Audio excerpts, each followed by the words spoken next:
As humans, we love oysters and eat around 2 billion of them a year globally. Yeah, 2 billion with a B. We can see how this could cause a problem, right? How could these little oysters possibly keep up? Problems like pollution, disease, and overharvesting had led to a large decline in oyster population. But the problem isn't just in their own population.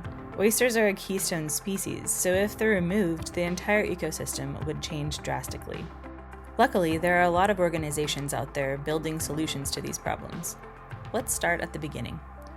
Holdfast Aquaculture practices responsible and sustainable aquaculture in San Pedro, California.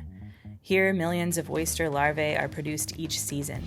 After about 2 weeks of free-swimming life, the larvae settle and begin forming their shells. The young oysters then move to nurseries in Morro Bay, where water flow and temperature are carefully managed to optimize growth.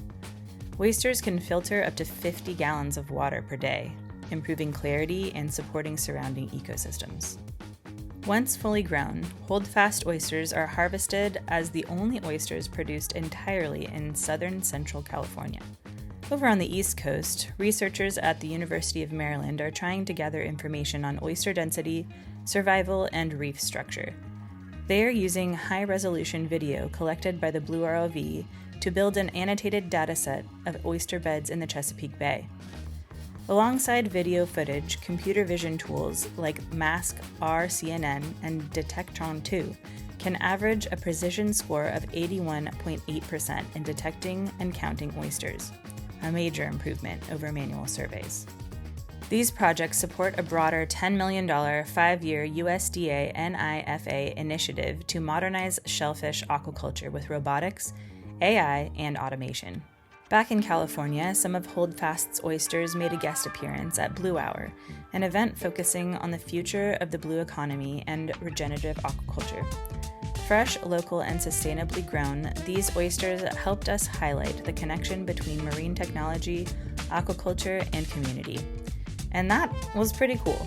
It's one thing to talk about ocean innovation, it's another to taste it.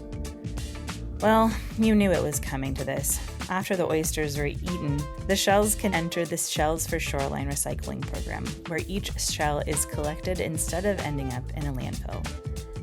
After a year of curing, which is a period long enough to eliminate harmful pathogens and biofouling organisms, the shells are reintroduced to the water, becoming real estate for new oyster larvae and all kinds of other creatures. Reintroducing the shells can, over time, help these restored reefs increase biodiversity, stabilize shorelines, and enhance water quality. Nice. From hatchery to reef, from blue tech-driven research to community recycling, the oyster's journey is one of growth, restoration, and change. So now you know. Good people with good tools creating good solutions. So go find a sustainably raised oyster and enjoy it thoroughly.